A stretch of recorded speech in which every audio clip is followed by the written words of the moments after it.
Evening, everyone.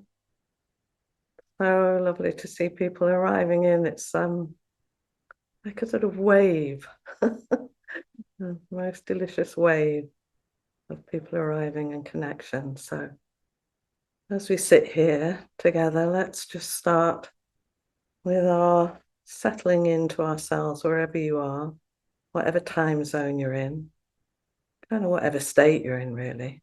Um, and just letting yourself find your body sitting on the seat. And we'll just sit together for 10 minutes.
Um, let's take the opportunity to say together, even if we can't hear each other, the robe, the vast, vast is the robe of liberation.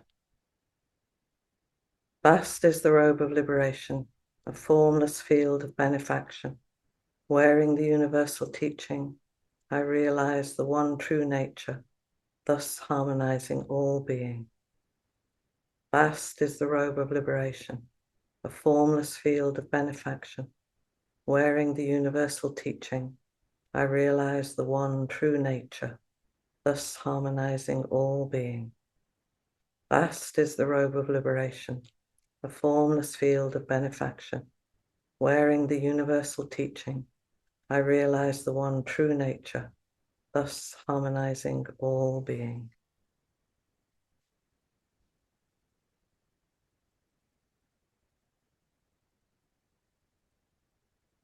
There's something about being invited to sit in this seat that feels like such an opportunity for gratitude, and seeing people come in and people that I only know as very small, little two-dimensional people, but it still feels like a connection. And I'm so grateful for people's kind of sincere effort in taking the time to come here. And I wanted to thank Flint, both as my teacher for many years, but also for that really deep invitation last week to the question, what does your practice mean to you? What does it mean to me? And I've been really pondering that question throughout my whole practice. What am I doing here? Why am I doing this? And those who've known me for a long time know that I've often been a reluctant student, if not a grumpy one. So to be in this place and reflecting on what does my practice mean to me? And I was particularly struck by Suzuki Roshi's words that Flint quoted.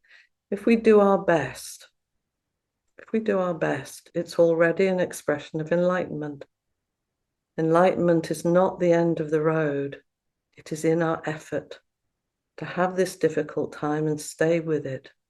Your best effort is the path. There isn't anything separate from your effort. Your effort and the path are exactly one and the same all the time. And there's something about that idea that we're not following someone else's path, that the way is the path that we make, one stumbling, grumpy foot in front of another, or one ecstatic and delighted, whatever it is. That path is the one that we're actually following. And that really kind of stayed with me. And also, whenever I prepare a talk for something like this, the words of that the head student says in their completion ceremony, I think when I said them during my completion ceremony, they felt a little bit like a get out clause, like, I'm sorry. Now I have a real sense of actually, we'll do our best. This is what I can offer. This is what I can offer. And I really hope not to mislead you. The words, if you don't know them, if you haven't heard them, are, I am deeply grateful for all of your help, but I have not been worthy of it. Please forgive my mistakes. They fill heaven and earth and leave no place to hide. Friends, if my actions and words have misled you, please wash your ears in the pure sound of the present and continue with your practice. Avowing my limitations, I will continue to practice diligently. Thank you very much. So there's something deeply reassuring to know that there's 2,000 years of these words being shared. There's so much practice. And there's also your own present experience to keep coming round and leaning into, trusting, having faith in your own experience.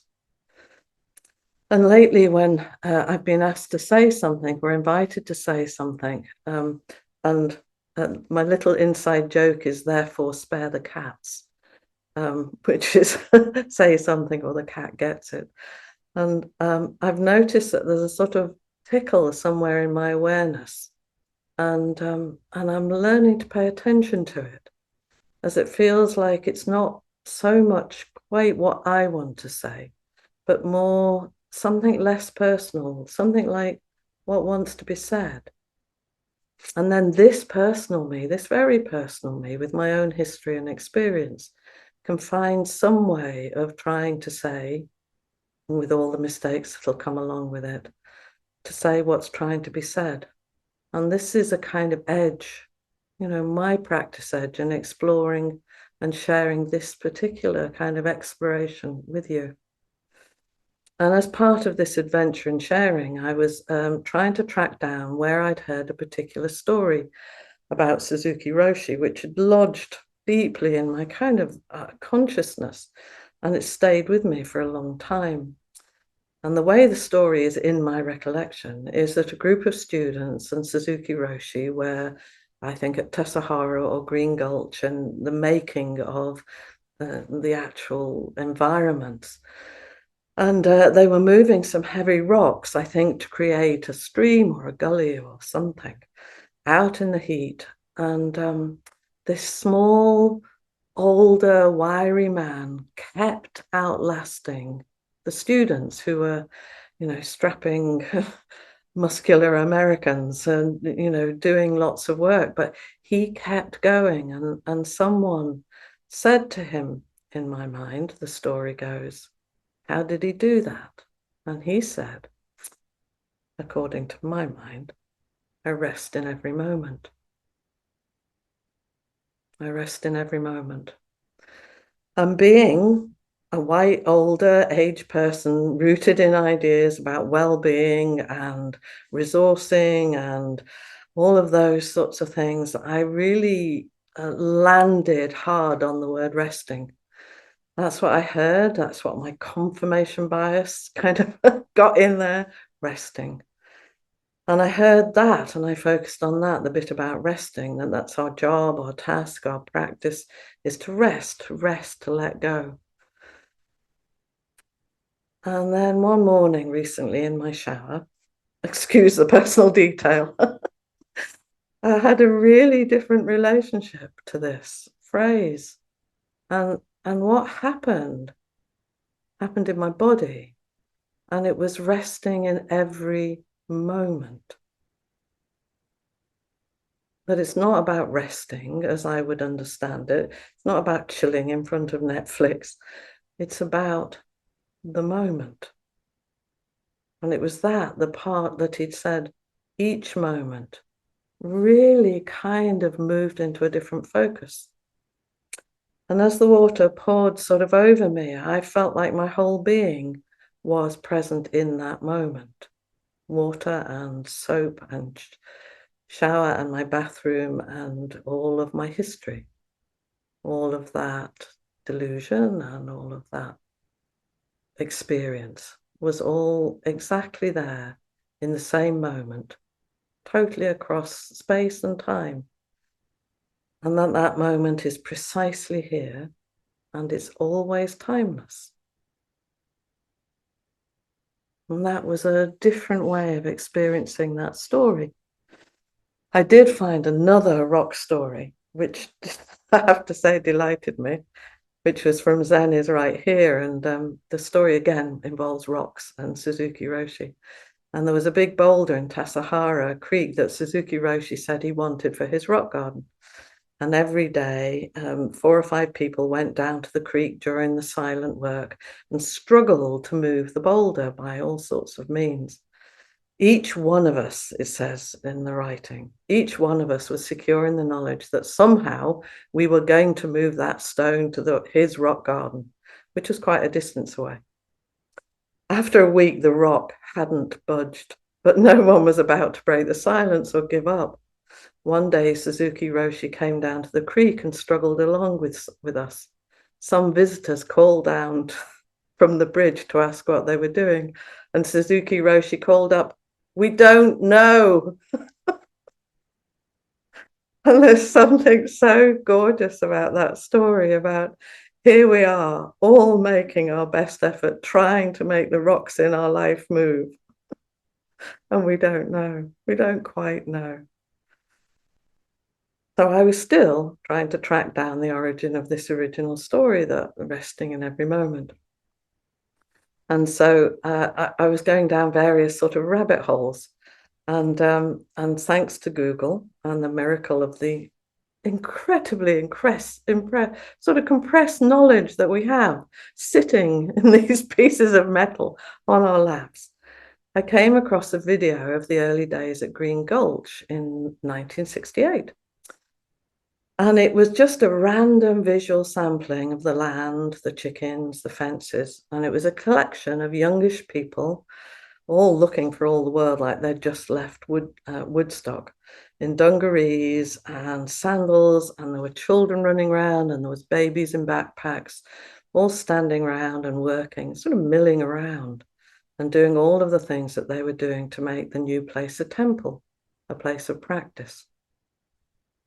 And I was there.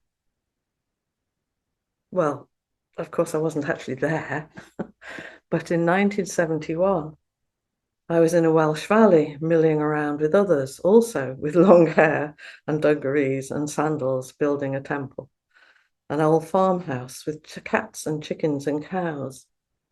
And I realized in that moment of seeing those people there at Green Gulch, that they would be having all the same kinds of experiences that I was having.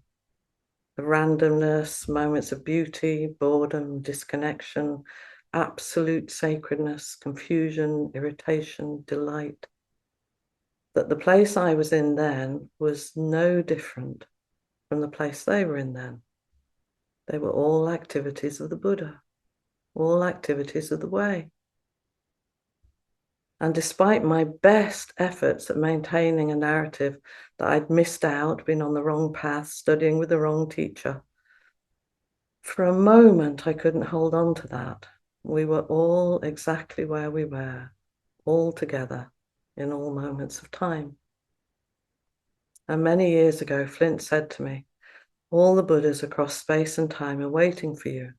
And again, there was one of those shifts of perspective. And in this moment under the blessed water, I realized that the previous quote about resting, it wasn't about them waiting, hanging about. Oh, when's she going to get it? It wasn't about that. It was more like the salt ocean receiving the rain, something becoming what it always is.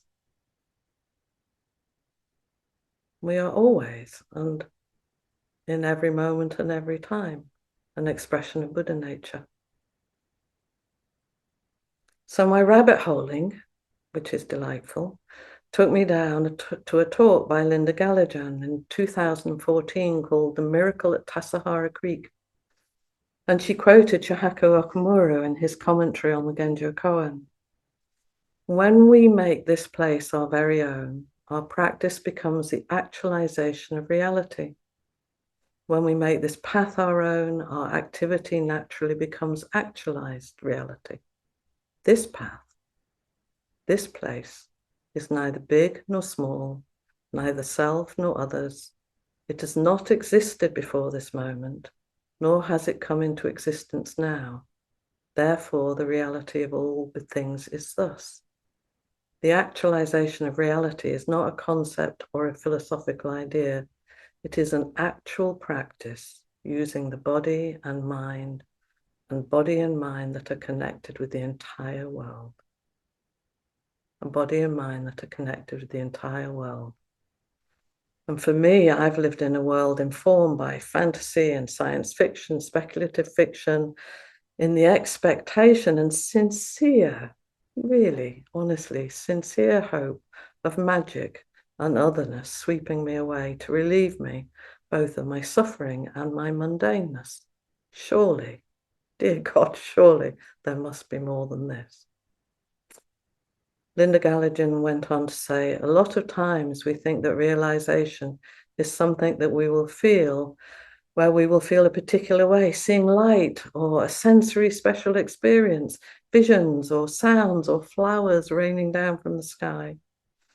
Something, there must be some way of recognizing that this is realization. But it is our actual practice, realizing, making real what we are doing. Making real what we are doing. And that way of putting it, once again, had me kind of shocked. It's like I'd never thought of realization as the simpleness of making real what we are doing. She said, although having no beginning or end and permeating all time and space, this path exists only in this very moment right now. Before I began walking this path, absolutely no path existed for me.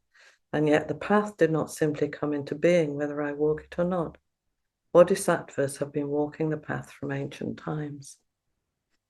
So when we walk the path, when we participate, the path, however we're feeling in that moment, we're walking the Bodhisattva path. So there I was, 50 years ago, feeling a fraud, desperate, sad, elated, ecstatic, lonely, flirting, confused, walking the path as much as I was in the shower, revisiting, resting in every moment, this moment that's always here. And then I was letting this move in me. I was talking with someone about this kind of my coming sharing, someone whose practice I trust. And I asked what they thought and experienced about this. And they talked about place and how you interact with place and become place. And the place is informed by you being in it. There is no way of being separate from the place that you're in. And I recalled a beautiful art installation by a land artist called Rob Mulholland. I live on Lancaster, which is on a huge bay, quite close to the sea, and it was on this local promontory. And the installation was called Settlement, and it was a temporary installation on a piece of land that overlooks this great sweep of Morecambe Bay, which has been home to communities since Neolithic times, whole peoples coming and going, Neolithic people, Bronze Age people, Vikings, Romans, they've all been living on this land at various points and then gone. And the installation was made of mirrored silhouettes of people and simple shelters. And the silhouettes appeared and disappeared against the shifting clouds and the grasses. And they were there and not there. And I thought about them always being there, still there and not there. So I just wanted to take a moment to share with you some of these images.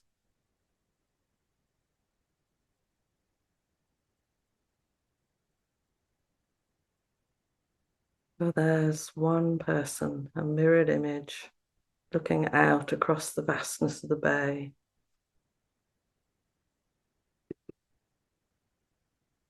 And this image, I don't know if you can see it clearly enough. There are people reflected in it. And it's like they're caught, there's people doing things, there's a stillness. And it's all happening right there in that moment.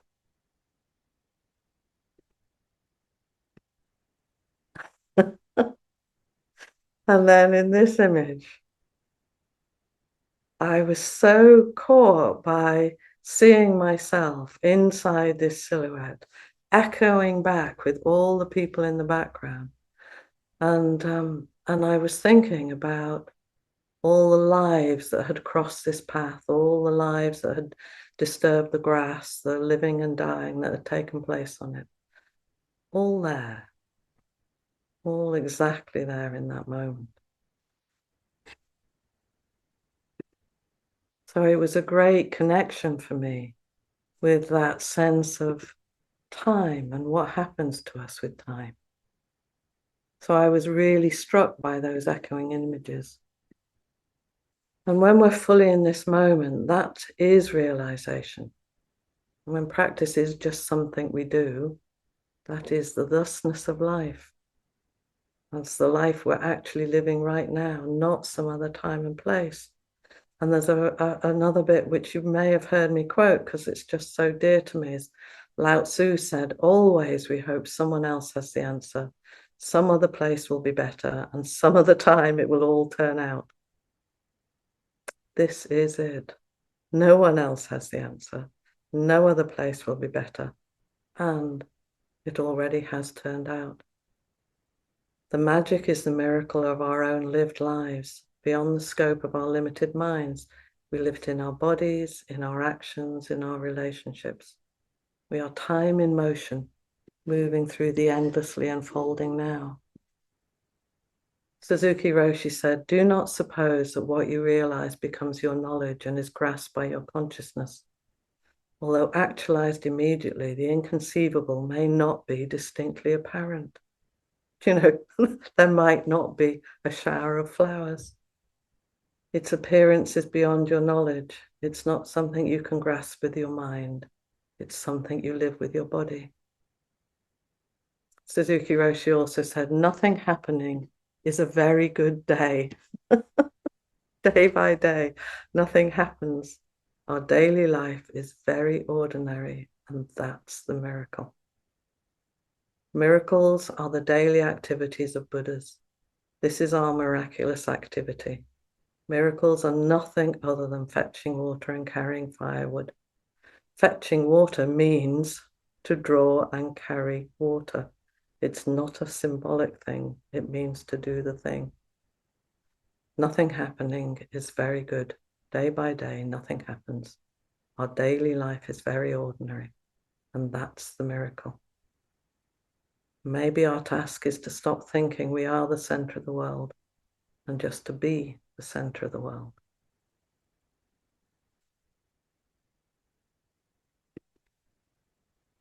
Thank you very much. If anybody would like to come and join me in exploration, I can't tell you how delighted I'd be. Hello, Trudy. Hello, everybody. Mm. I was very moved by your talk and had a look on all my life in a certain way. And when I was young, I sometimes I came to the present moment. It was so frightening.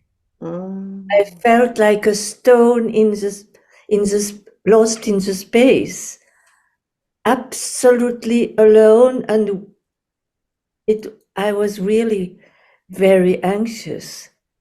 And I realized the gift of the practice, the gift of the Buddhism for me. Now, if I am in the present moment and resting in it, I feel the path under my feet. And what I love so much, when I thought of that I would come in front and speak about that, I said, well, but then are you considering the path as a goal? And I thought, no, it's not. And I was very relieved to feel that in my body. No, just to belong and not to be afraid anymore. There is such a deep meaning, but no goal. Goal. It's difficult to explain in English, but Oh, you're doing brilliantly. it's such a richness. You know what I mean. It's, well, I was happy I could share that with you. I can feel your joy and the treasure of feeling that belonging and not being lost in the immensity, and the fact that your practice has created a container that's big enough to hold you, Yeah. big enough to hold that enormousness. And I'm really touched you shared that. Yeah. It came to me from your talk directly. Thank you. Thank you so much.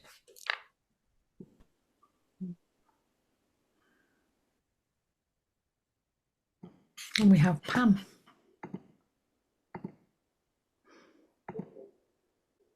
Hi, Pam. Hi, Trudy. This was a very beautiful share from you. I was trying to think of the word that worked for it, and it was nourishing. It just felt like that the whole way through. It was gentle and accepting of us, and especially the way you started. Sometimes when I speak, it's not as graceful as other times, and sometimes it's rather embarrassing. So just to hear the acceptance that comes with this is part of it, and we're making the path. And as we do that, yeah, we trip on some of the rocks sometimes. And at the same time, other people see that. And when we just go on, then they can see a way to do it too. So when I watch someone like you that's very practiced, and hear how you do it, then it's like instruction, and it's like walking with, even though we're not personally together. It's like that. So it was just beautiful, and I wanted to say thank you. Oh, thank you. And I can hear what feels to me like a deep intention to practice and to benefit all beings. And that's it's like that's the feeling, isn't it? It's like that's what we want for our practices Mhm. is to support others. Yes. So it does that, then I'm really glad you are here. Yeah. Thank you. Thank Glad you. to be here.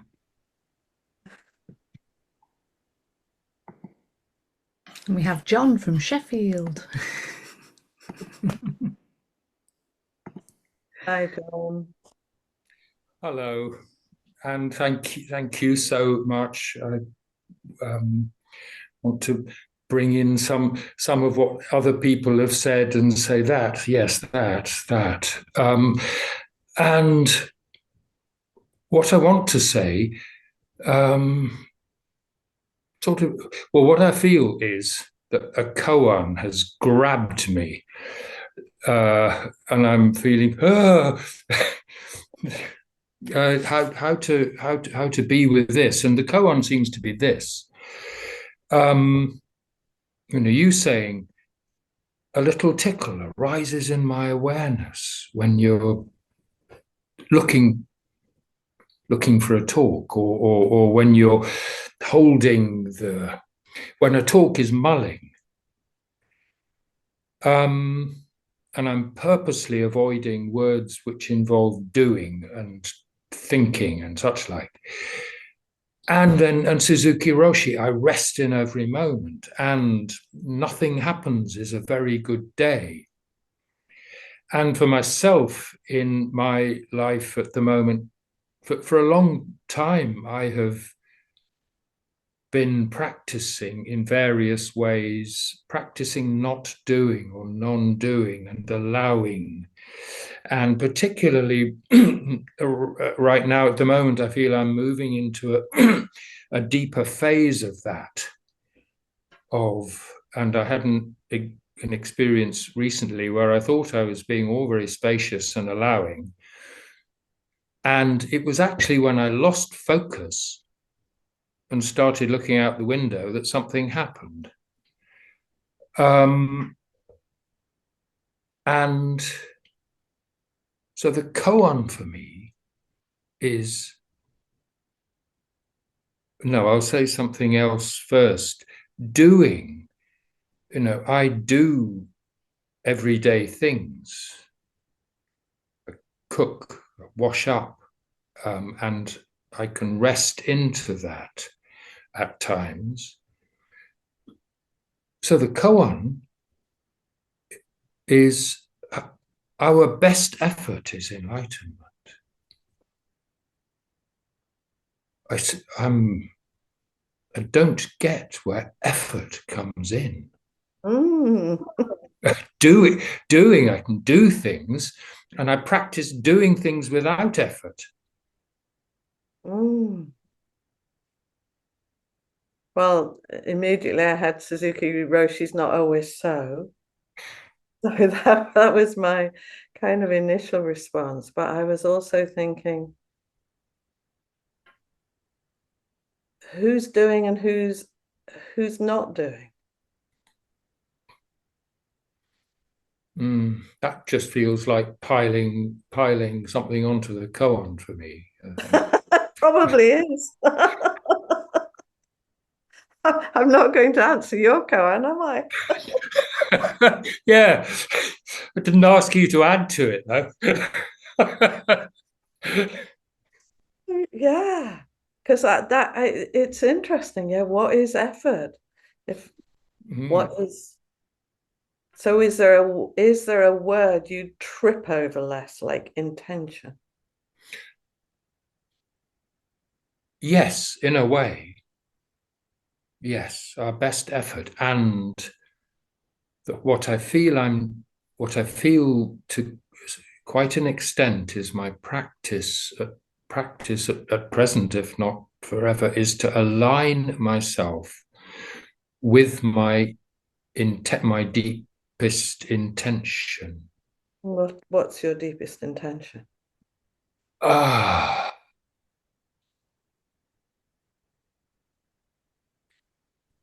to be aligned with the universe and what wants to happen, and to be grateful for that, whatever the universe brings. Well, I guess sometimes that might look like effort. Yeah, yes, yeah. Mm.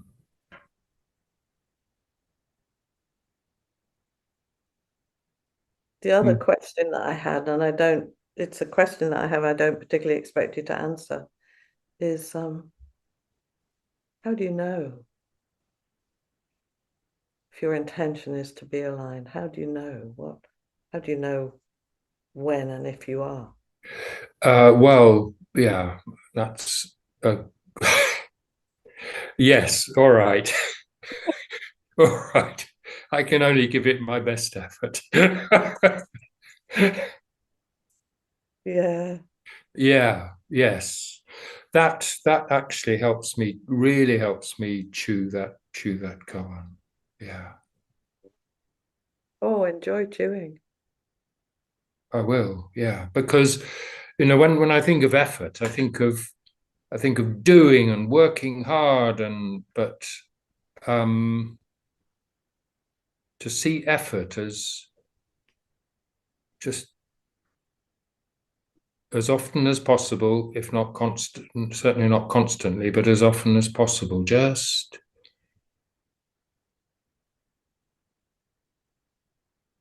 asking a question, asking myself questions. Yeah.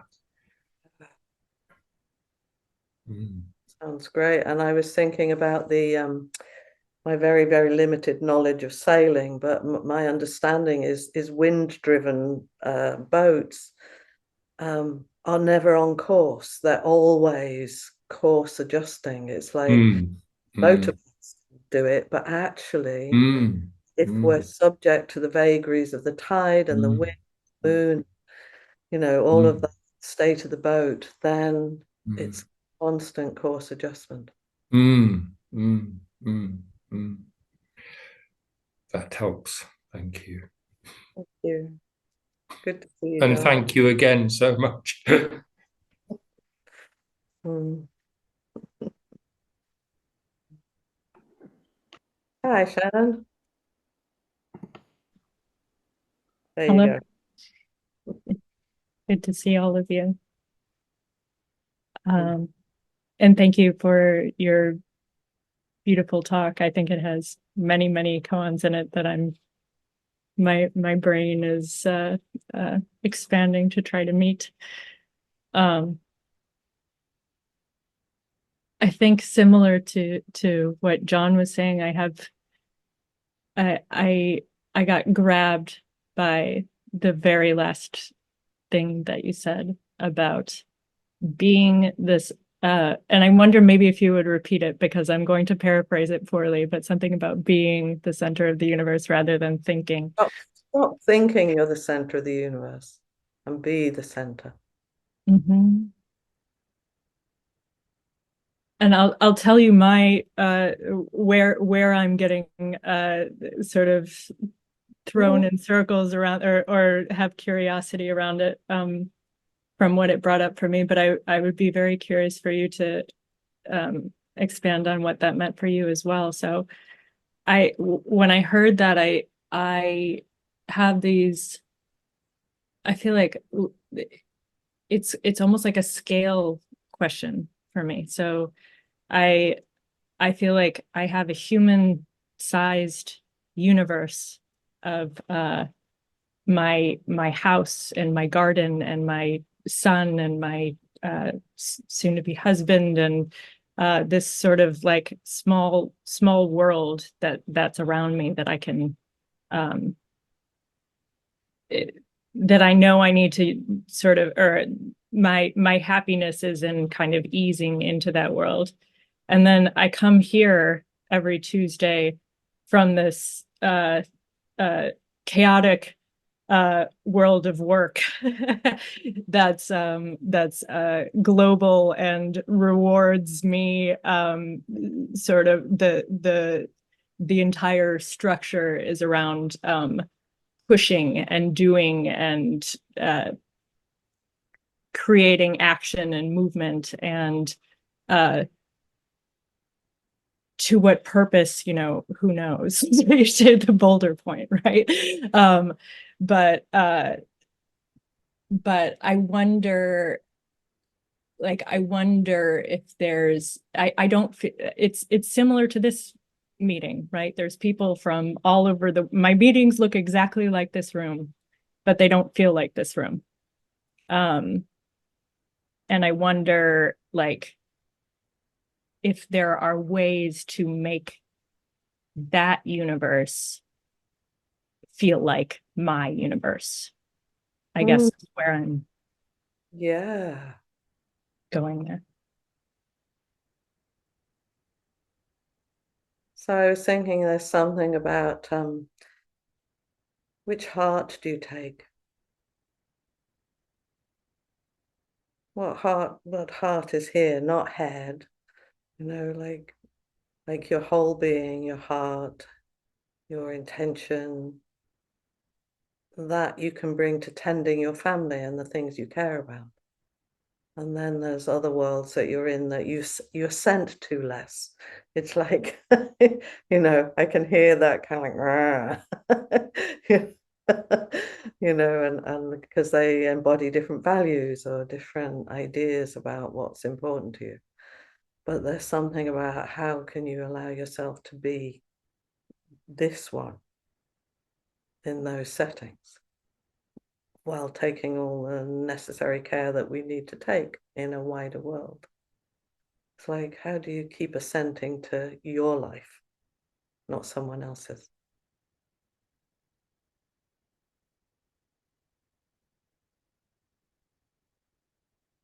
So I don't have an answer for how you do that, other than I'd love to know what that's going to look like.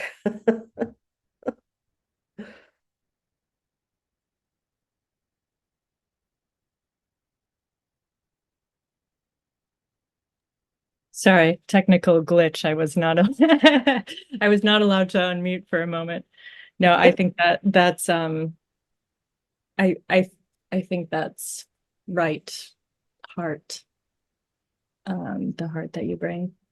What was your understanding from that, or what drew you to that last phrase?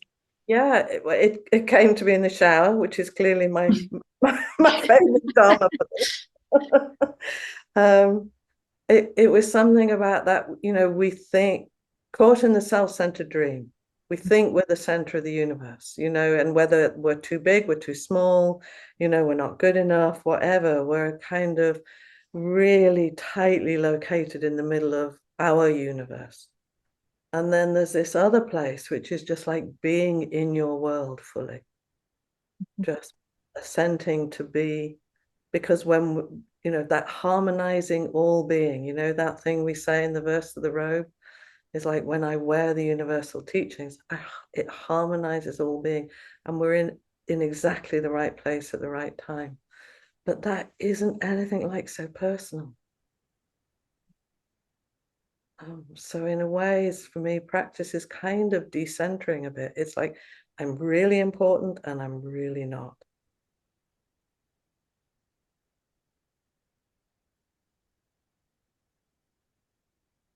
Beautiful. Thank you for your wisdom today.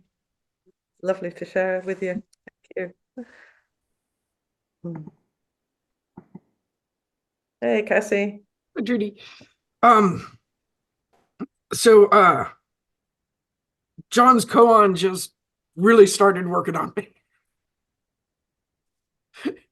So I just we teach each other, don't we? yeah. So a bow to that for bringing that here, John. I appreciate it. And so I was thinking about effort, and then my backward step with effort, like what's behind that, and like I took like some little notes because I figured that this was like something important to me, so it would immediately go away. Good managers. that effort was singular, Mm. and that it had a striving to it. It had a drive, and it had um um something that was, how we talked about best. I think that it was us that was talking about best, and yeah. And then if I had effort, but changed I changed how I was relating with effort to engagement. Like, Mm. yeah. Oh, John's just gone, oh. That works for him too. And that effort was, that engagement was then, like, obviously because they're nodding, is that it's together, and that the effort part of engagement is constantly being refueled. So like the singular effort can get depleted and I can be exhausted, but when that same activity is through engagement, that it doesn't seem to get there doesn't seem to be a crash after. Doesn't feel like that engagement has a finish line. Yeah. So there's the effort that has the get to wherever, Right. whatever, wherever, and it has a finish line. But engagement is your life's activity. Yeah. And I guess sometimes it's an effort, as in, making ourselves turn up on time or doing something like that. But how do we engage? How do we fully engage as much as, Flint's gorgeous 20% of our 100%? Can we give 100% of our 20%? Is like, can we engage as much as we can at this moment? Yeah, because I also seem to like really need alone time. Like if I'm with people a bunch, then there's a crash with that too. Yeah. Hello. If I do any of those little tests, I'm what they call an ambivert, which means my sort of outward side goes, give me people, and then I get people, and my inward side goes, oh dear God, enough already, so it's kind of like finding that balance of connection and space. So, thank you. Thank you. Hello, Francis. There Yeah, we there go. you are. you just so beautifully expressed today a lot of the things that I've been working with, and I consider some of those revelations just maybe a gift of aging.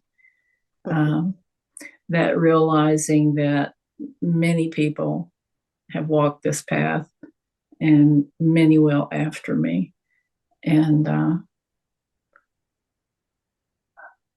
I am just part of that being, and not so, hate to say not so special, because we are special, and in our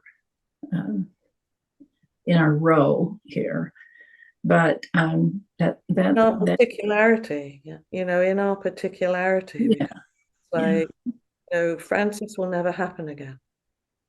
yeah, Trudy will never happen. That's right. In our nutshell, it's real. We are important, and what we do is important, and how we live is important. But when you get that, it's so hard to find words for it. But when you really see that overall, it's just all, we're all just traveling and being. And so anyway, you expressed it really well. It's difficult to get that idea across. That I thought your photographs that you had, when you just realize, you start seeing the depth of images and people and time, the lapse of time. It used to feel very sad to me to have that realization, and now there is a comfort in it, and freedom in that, and so much company. I mean, Yeah. We just are not special in that respect. The other thing that struck me was, one of the things I personally struggle with is not doing. I'm very good at not doing, but I'm not good at not feeling guilty about not doing.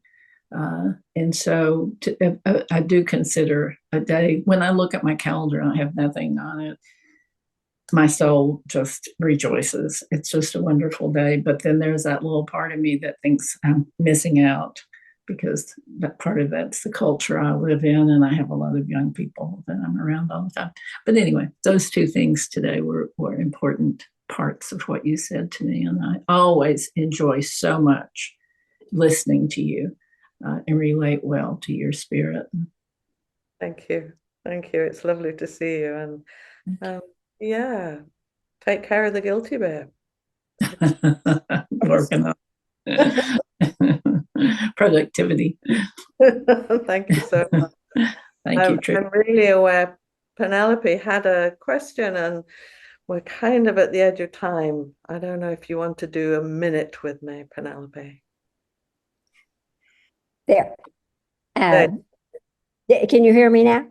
Yeah. Yes. Okay, good. I just wanted to thank you for when you said sometimes you were grumpy along the way, because I know you're an artist. I'm an artist. Cassie's an artist. And we all spoke to that thing that, like your happiest place is when you're on your true path. But there's always this point of resistance, that you want to resist the very thing that's the most wonderful for you. And I love the way you touched on that and developed a path. So that's all. Thank you. Thank you. Thank you. Oh, well. So thank you all for being here. And let's say the 4 practice principles together, and really notice the way in which being caught in the self-centered dream really does cause suffering. So let's say that together. Caught in the self-centered dream, only suffering, holding to self-centered thoughts, exactly the dream. Each moment, life as it is, the only teacher, being just this moment, compassion's way. Caught in the self-centered dream, only suffering, holding to self-centered thoughts, exactly the dream. Each moment, life as it is, the only teacher, being just this moment, compassion's way. Caught in the self-centered dream, only suffering, holding to self-centered thoughts, exactly the dream. Each moment, life as it is, the only teacher, being just this moment, compassion's way. Thank you all so much for being here, and I'll hand over to Maria for On the Porch. Thank you.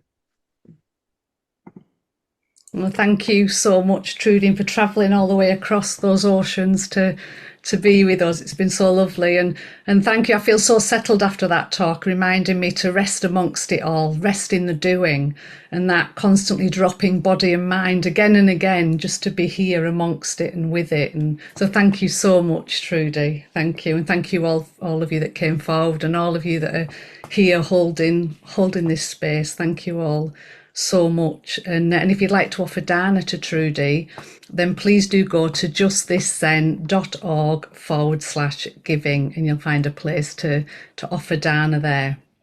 And if you'd like to continue for a 30-minute further, I'm getting my words muddled up now, and he's me saying I'm resting in the moment. If you'd like to continue for a further 30 minutes, pop yourself into gallery and I'll be with you in just a moment. Thank you all so much. Thank you.